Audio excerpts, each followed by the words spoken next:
Thank you, Borju.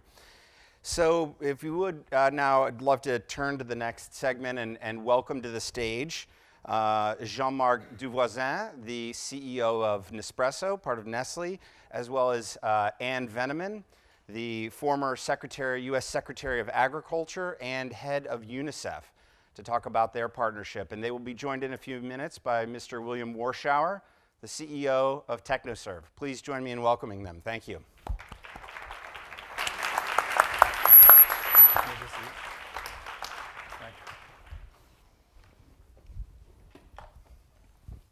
Well, good morning, everyone. It's a great pleasure to be here and to moderate this panel today.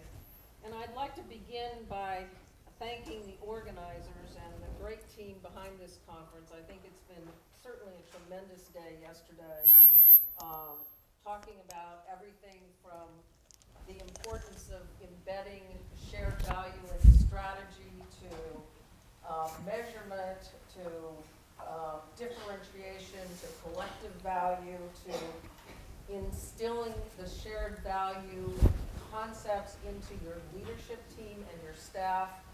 And we particularly heard a lot of discussion yesterday about the importance of good and effective partnerships. I learned from my time running UNICEF that partnerships between the private sector and civil society are not the easiest things to do sometimes. And so it's especially important that we can focus on successful partnerships, and that's what we're going to do today. How we can really highlight the work of shared value and successful partnerships. So I'm delighted that we have two CEOs here today. Jean-Marc, who runs the Nespresso organization, which many of you may not know, I suppose most of you know, is part of Nestle. And Will, who is the CEO of TechnoServe. So Nespresso has been, as I said, a part of Nestle. Nestle has embedded shared value into their working concepts. It's my privilege to serve on the board of Nestle, but also on their Creating Shared Value Advisory Committee. So this is a subject that's near and dear to my heart. And I think that Nespresso is an excellent example of an approach to building value for society and value for shareholders. And so, Jean-Marc, I would like to start with you and have you tell us a little bit about Nespresso's approach and how they embed shared value and sustainability into their business model. Yes, thanks. So good morning to all of you. Nespresso is a company which in Europe is very well known, not so much yet in US. So I'll go back to how it started off, because I think it's very important to see that when we say that CSV is embedded in Nespresso, in how we work, we have to go back to the business model and see how the business model includes CSV.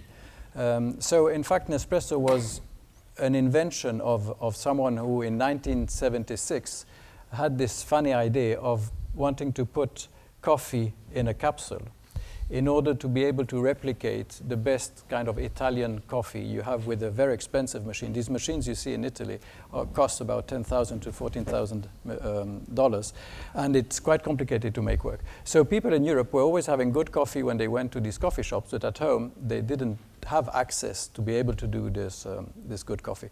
So in fact, he developed this idea based on pressure, because you need this pressure to go through the coffee, and it took him about 10 years. It's only in '86 that we were able to launch the first machine, which was a very expensive machine, and it started off pretty slowly, up to about mid-90s, where in Central Europe, I would say Switzerland, France, it really worked very well, started to accelerate, and then we started to launch in all markets since the year 2000, more or less. 2004, we started to launch. We had double-digit growth for all these past years. We are now in 60 countries. But basically, what Nespresso stands for is to be able to offer the best quality coffee to the end customer. And this is where it's so important having a full end-to-end, I would say, control and management of the coffee. So it starts off with the farmers and the producers, and it finishes with the end customer. And we sell directly to end customers. So this allows us to really go through the whole end-to-end value chain of coffee creation. Now what we saw also is that we were able to create the best coffee cup only with the best beans, the best coffee beans. And here we had a lot of shortage, and we had a model of coffee sales in the world which didn't really allow us to go up to the farmer, each farmer. So we created a AAA program, which I'll come back to that later on, which developed on 3 pillars: quality, productivity, and sustainability from the social and environmental point of view, a program where we include these farmers. So we should make sure that this 1 or 2% of coffee which qualifies for the quality we need, we can make it grow as our company grows. And this I would say was the big challenge when we started to see how successful the company was, is how to make sure that in the future we'll have enough of this good quality coffee for our customers. So this is where the 1-2%, and we still stay on this 1 or 2% of the best quality coffee. This is what we need, and we need to be able to buy it from the farmers year after year and always have the quality. So this triple pillar we work on, it's basically helping these farmers to produce more, to produce always better quality, and clearly they get a better price for this. This is where they have a value added because they have better farms, better coped farms, more coffee, but also a better value they get for this coffee. And then the end-to-end stream I talked about before was also because the consumers of this Nespresso coffee is always expecting better coffees and more, I would say, more specific and special aromas. Every year we have about 23 coffees. Every year we launch 1 or 2 special editions, we call them, where we need to know exactly where we buy them, what farmers produce them, and then this story gets to the consumer, and the consumer enjoys this story of a special aroma, of a special product. And this is where, again, the end-to-end model makes sense because it's completely integrated. The farmers produce for the end consumer, and he expects the best quality coffee, and he wants to know the story on the coffee. So in fact, now after almost 30 years of invention, of the Nespresso invention, we can say that we upgraded the full coffee experience. And this was thanks to obviously the quality we could offer through this innovation, but also thanks to all the work we've done to build the bridge between the end consumer and the farmer. Okay, I've got 1 or 2. This is coffee beans as they come out. And these are the farmers. This is a farmer in Costa Rica. He's a AAA farmer. We've got 63,000 farmers. 40,000 are in Colombia. It's because the farms are very small over there.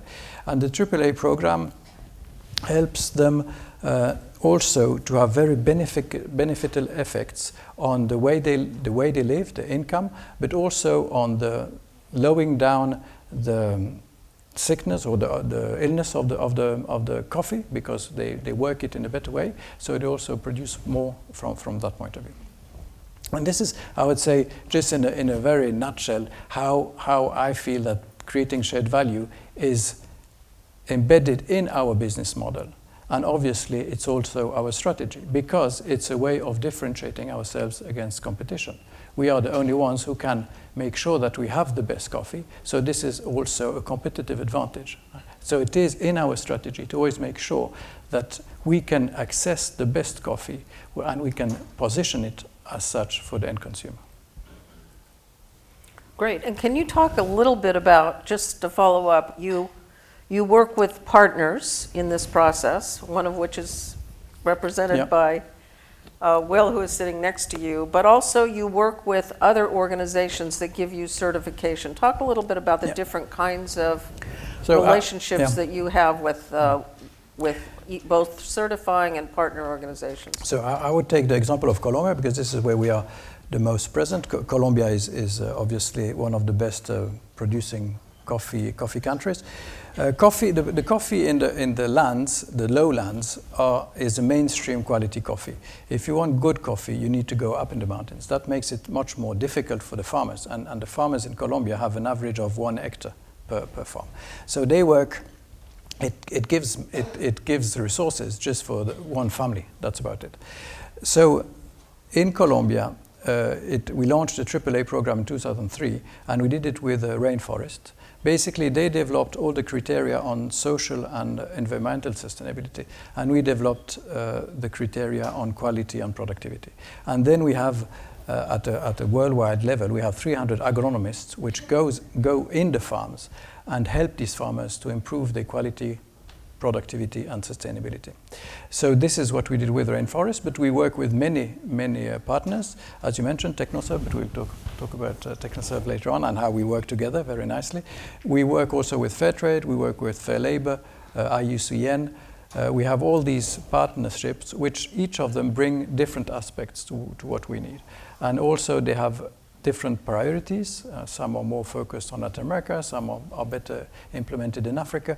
But what we look to do with partners is to have them support us in an expertise we don't have. Basically, that it is. We have an expertise on the coffee value chain, having the best quality coffee, producing it, and the relation with the customer or consumer. But basically, you have a lot of aspects, especially on the agronomic level, where you need these partnerships because they are on the ground and they can support farmers to really develop better quality. So, well, that goes right into how these partnerships work on the ground, what you do, what your organization does, and how you work together to create this enhanced value for both shareholders and society. Yeah, thank you, Anne. Good morning, everyone.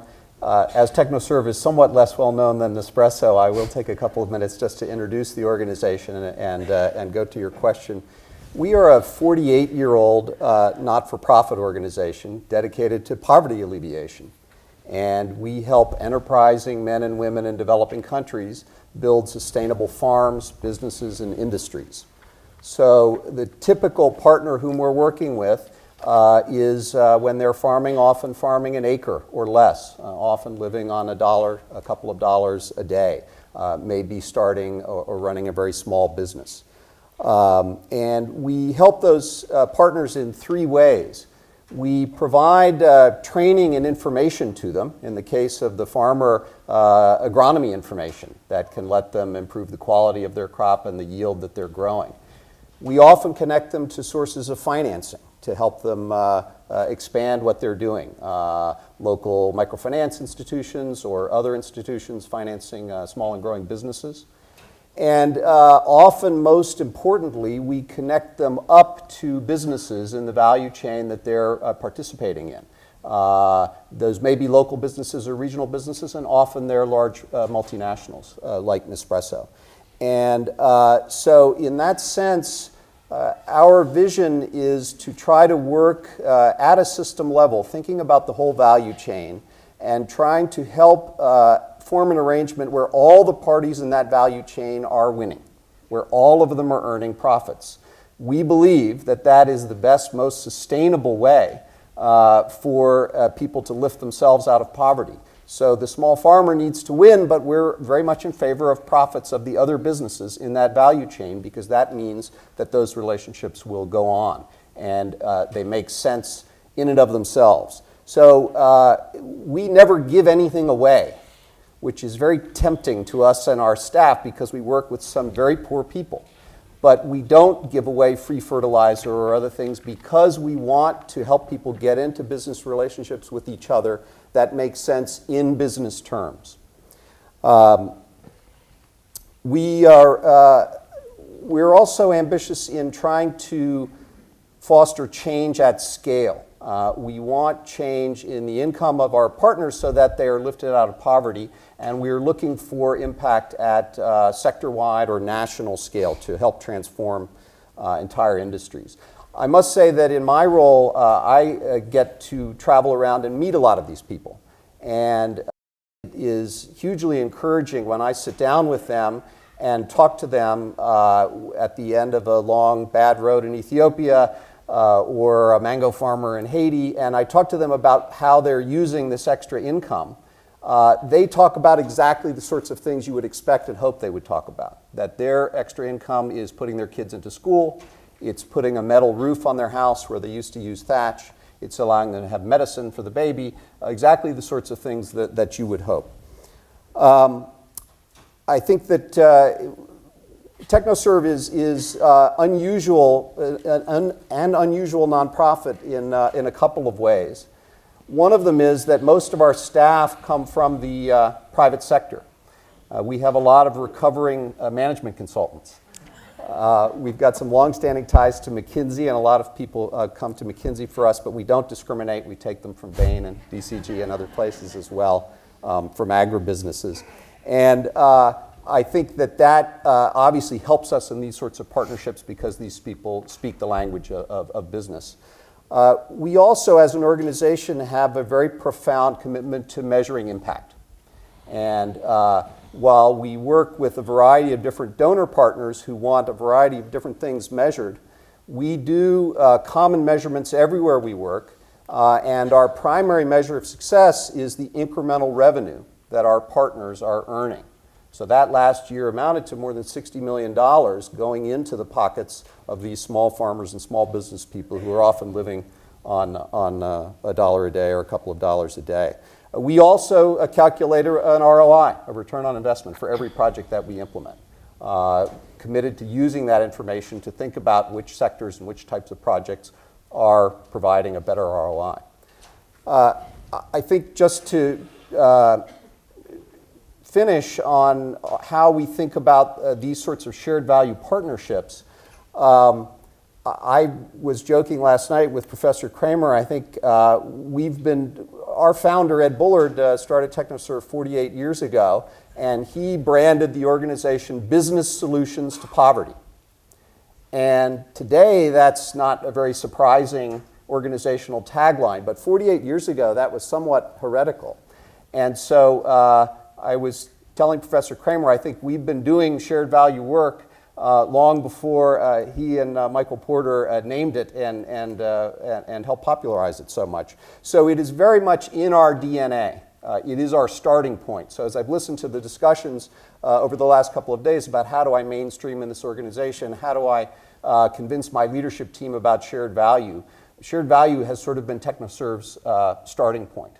And I think the last thing I would say is that, as other speakers have mentioned, we're talking about big organizations and big ideas, but often these sorts of partnerships come down to people. And it takes a CEO that believes in it and wants to lead. It takes people inside the organization every day doing hard work in difficult places to realize them. We've been working with Nespresso now for 10 years. And so that partnership, there's a level of trust and familiarity, I think, which helps foster this kind of work together. That's great. And you know, it's fascinating to hear you talk about how TechnoServe is really an NGO that was formed based on the business case, which I think with so many NGOs represented in this room, many NGOs aren't really formed on the business case. It's much more how do you help people somewhere around the world or domestically.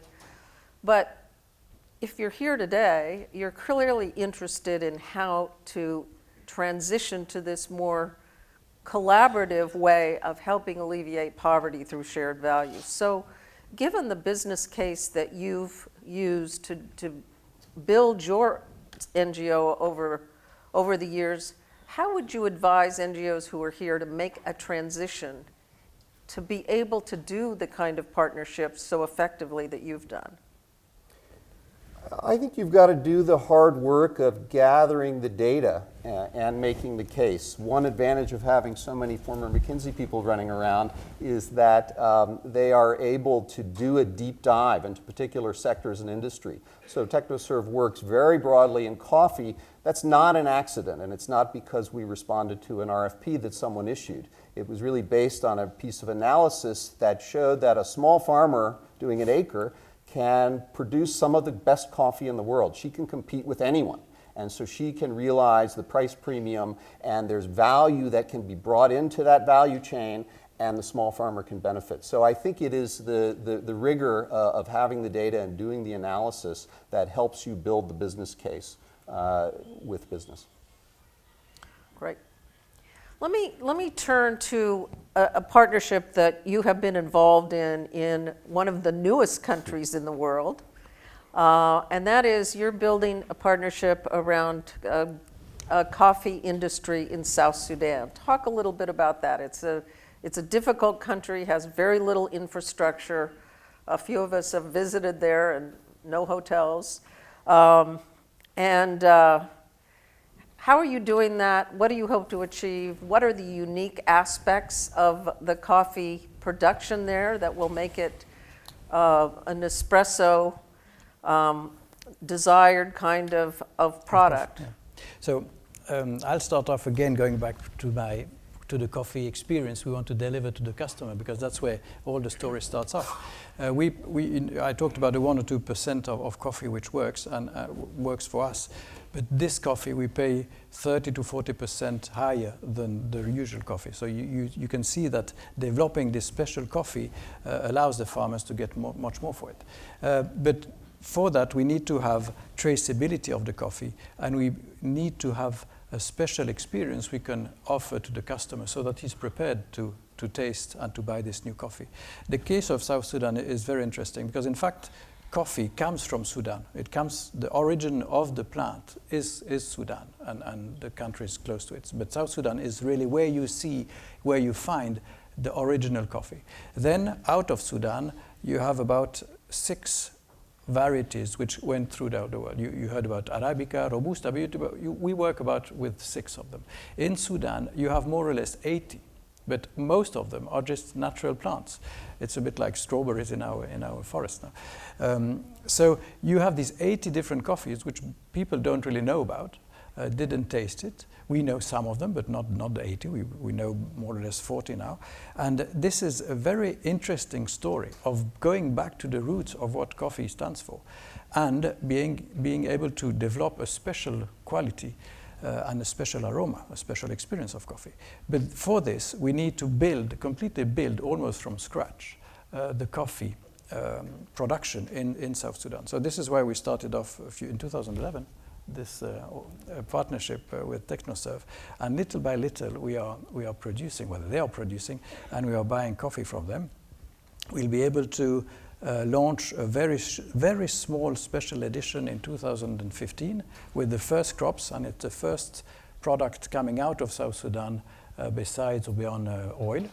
The first exports coming out from this country, and clearly it's not just to have this small volume, it's because in the future we really believe that in 3, 4, 5 years we'll be able to offer all our countries this very special coffee. That's why for me it's so embedded within what we stand for and the business we are managing. But we cannot do it alone. In this case, TechnoServe, you can explain what you're doing over there with us. Well, we are enormously excited about this. I'm glad you asked about it. And I think it's a perfect example. Michael Porter talked yesterday about shared value creating new opportunities. And this is exactly that. And believe me, we are here very much on the bleeding edge of shared value. This is happening in the southern part of South Sudan, which is a relatively more stable part of the country. But as Jean-Marc said, the aspiration is large. The aspiration is to create the second biggest export industry in South Sudan after oil, and to be bringing out 10 years from now 100 containers of green coffee a year, touching 15,000 smallholder farmers who can be earning a living and lifting themselves out of poverty doing this. All additional. This is all net addition, right? This is all new value, new GDP, new income from this endeavor. It is very, very early days, and this is a very challenging environment. We should be clear, but we've already achieved many firsts together. We've had the first coffee ever exported from South Sudan to Europe. I'm told by the experts that the flavor profile and the other qualities are highly desirable. We've had the first wet mill processing of coffee going on in South Sudan. I think this will be the first time you offer a single origin Robusta from Africa ever in your history. So it's, the potential is very exciting, and I've worked in South Sudan and traveled around that country and know firsthand some of the extreme difficulties that people there face. And to be able to be a part of an activity which is going to provide some economic growth and some reasons for stability and peace in that country is something we're enormously excited about. And also, we created together the first cooperative. We already have 3 cooperatives over there. I think I have a photograph of. No, this is not. Can I take over here? Be careful, you're going to show a lot of tweets. I'm trying to so I cannot. You can't pull it up? No, it's not. So we created the first cooperative over there, and we have already 3 of them, and they are buying from 700 farmers who sell to us, and we want to build it up to about 2,000. I think the potential is having 2,000 farmers in South Sudan working for producing coffee for us. And just what we're also working a lot, and this is an idea we developed also with TechnoServe in Colombia, is working with the wet mills. And this is where things can get very complex and take time. Basically, the farmers, they pick the coffee and they wash it on the farm, and then they bring it to the cooperatives very often to be sold. It's not a very efficient way of working for the quality of the coffee, but also environmental because they use a lot of water. So putting central water mills, we have one in Colombia, which is working very well, and we're doing the second one in Colombia, but we're starting off, we want to also do them in African countries. And this requires a lot of agronomists and a lot of training to see how the farmers can trust these mills, bring all the coffee to the mills, have a good price to the mills. All the cooperatives has to be integrated. So sometimes it seems pretty simple. You just go there and plant one or two trees and then wait for 2 years and have good coffee. It's not the case. You have quite often to restructure how these people work to get to higher quality and higher efficiency and less impact on the environment. So it takes time, but then what you see is that they are very quickly rewarded. Not only economically, but also because they work better together and they see the impact they have.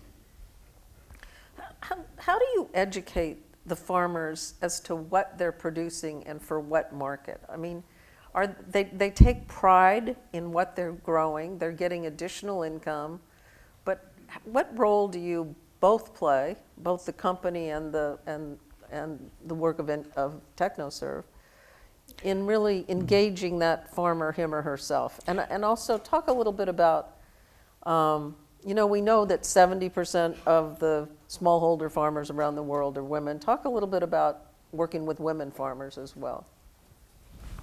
Well, one of the core things that we do in our work with farmers is to work with them to think about their farming as a business.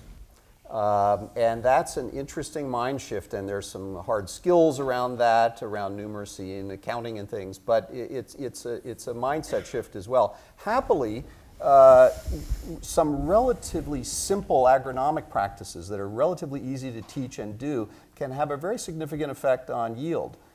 So in that sense, we focus on keeping it simple. If there are 50 best practices, we're going to focus on the 3 or 4 that are going to have the most impact on the crop and work with the farmers in that sense.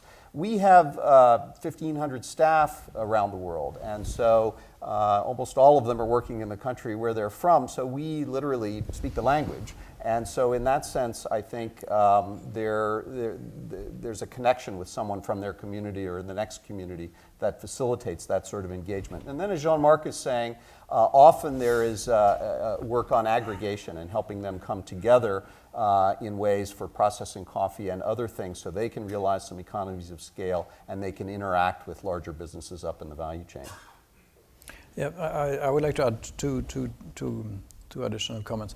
First of all, we have these farmers who go through surveys, and they have an internal competition.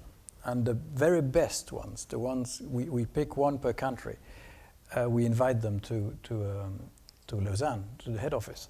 And it's impressive to see how, obviously, how proud they are, but how impactful it is for the whole environment in which they live. And this is the point. It's extremely important also for our employees, because the creating shared value is from the coffee farmers to the customer and consumer, but obviously our employees are extremely important. And you talked about the leadership before. I firmly believe that to have a sustainable creating shared value proposition for a company, it has to be embedded in the business model, as I mentioned, but also embedded in the culture of the company.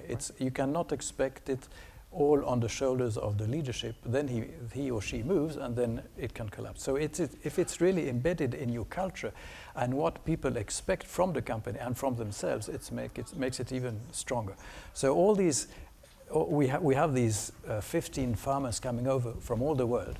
And they connect with the employees. They visit our factories, and it makes it very strong for the culture of our company. But going back to how they see benefits also, I mentioned a lot the agronomist working better the farms, but what also helps us and helps them through this direct connection with the farmers is ask them what do they need to improve their situation. And then we can see some big opportunities, very specific. For instance, in Guatemala, they had difficulty in just understanding the financials of their farms. They didn't have an accounting system. They had cost, they had investment, but they didn't really know how much they spent for the income they had. So we just gave very simple, straightforward financial courses to them. We have another situation in Colombia where most of the average age of the farmers is higher than 55, because these very small farms don't allow the kids to work on the same farm. So they leave for the cities, and the farmers get every time older, and they cannot retire because they don't have a pension plan. So in 2 states, we developed with the Minister of Agriculture, with the Federación Nacional de Cafeteros, and Fairtrade in this case, and Nespresso, we developed a system where we help them saving. And every time they sell us coffee, we put a part in a saving plan where we have now 900 farmers creating a pension for themselves and allowing them to retire and allowing them to have the kids taking over the farm. So this is very specific. It's not, I would say, something we would have thought of before as Nespresso, but talking with them, we get to this solution. And one, I would say, more concerning situation also is that these farms, as I mentioned, the coffee is always going higher in the mountains. It's going, and then at the end, you'll get at the top of the mountains. But now we are going very much higher. Every year, you should go up a few meters to get to these fresher lands. And obviously, up there, you have land how do you say? Erosion? Land erosion, Yep. and land leaving, and land breaking down, and taking all the farms and all the coffee down. So, these are tens of thousands of hectares every year in Colombia. So the solution for that is to plant trees. So the trees, they keep the earth together, and the farms don't disappear. So this, again, it's facing something you just see on the spot. That's why it's so important being on the spot in these countries with our partners and ourselves to understand what are the requirements. And I just didn't want to lose the second part of your question about women. Thank you. It's a key part of our global strategy, and it is complex. I was recently in Guatemala, and I was with a group of coffee farmers. The group was all women. Most of the TechnoServe people working with them to train them was all women. The crop was terrific. The yield gains were good. They were showing me the books, and I was feeling pretty good about the whole thing. And sat down with them and learned that while most of their men were away in Guatemala City earning there, they came back at harvest time when the money came for the coffee and grabbed the money. And so our team is working with them to get them bank accounts so that they can not only earn the money but control more of it. You have to keep peeling the layers of the onion back in this, as you know very well, to not only make sure that women have the opportunities to earn but have control over those resources as well. Maybe you can use one of these retirement schemes that was developed by Nestle to apply to these women. because we can always learn from success stories from one to another. Let me ask, we don't have too much time left, but are there questions that are going to come up on the screen here? Your partnership crosses corporate and NGO sectors. What is the role of government in delivering shared value? Who would like to begin? Oops, sorry. I took the example. I think the government is a partner we include when we require the government or the state, let's say, to support us, which was the case of the pension scheme in Colombia. It's not always the case, but very often we need to have a frame to what we're working on. So I would say it's not required, but in the cases it is. Then we go to the governments and to the state. Sometimes it works very well. Sometimes it's more difficult, and the challenge is takes more time. But I think you work in Africa. You have more examples of how you should. Well, before you answer, let me yeah. just add another piece to this, because I think it's related and important, and that is, as you talk about this, what's the role of land tenure? It's an enormously important issue, and a challenge in many places, particularly where land keeps getting passed on and divided, and the plots are smaller and smaller that people have. Often they lack clear title to use it, so there's a very important policy imperative there. One of the many ways where government needs to be a key partner in all of this. When you think about the broad enabling business environment, can the person growing a high quality coffee, does she have the legal right to capture that added value, or is she compelled to sell it to some government body at a fixed price, is one policy, as well as around land. We do a lot of work in public-private partnerships, and so often there is a government, a northern government at the table contributing sometimes financial resources to launch some of these activities as well. So I think that's another important role that governments play in all of this. So let me just ask as a final question for both of you to just follow up on.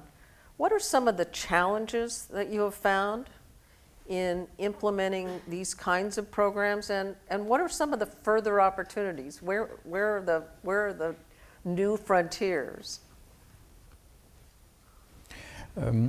The big challenges are the things you cannot control and you don't have in your hands.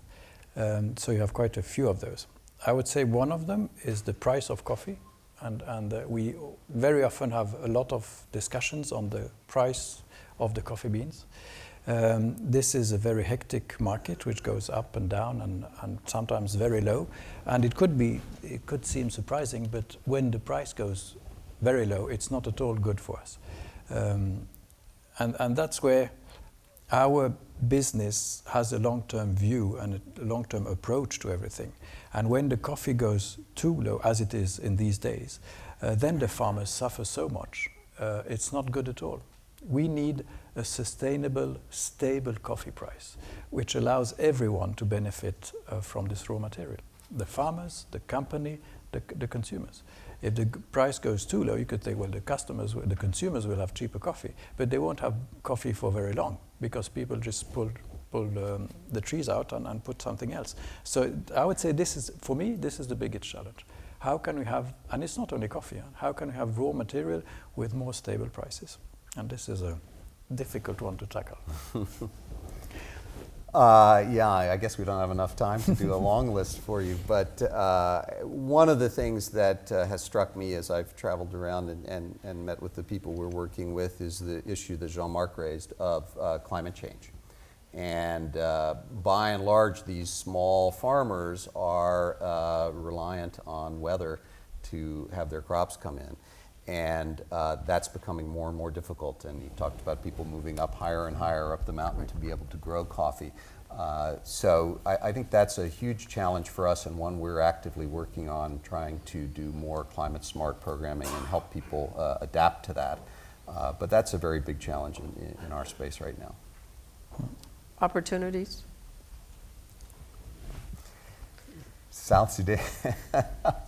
I mean, we're working together in a number of countries, and I think that there is, this is a very nice partnership because it's quite clear. The roles are highly complementary, quite clear, and the opportunity for everyone in that value chain to win, as I talked about earlier, is, I think, very clear and strongly embraced on the part of a progressive company. So in that sense, I think there's a growing global market and a growing interest in the high end, which is where the small farmer can play particularly well. So there's a lot of upside ahead. Yeah, just to come back to, I would say, the general idea of CSV, I believe that when you want to create shared value, you should add value. And in our industry, not only in coffee, but all in agro-industry, the basic value which Nespresso created, but also others, it's taking coffee out of commodity. It's making coffee something special. If we were able to replicate that in other agronomic products, then we would help people to get out of poverty. And basically this is where it's so well embedded. Create something different, create added value, and that creates shared value. What a great way to end this conversation. Thank you all very much. Thank you.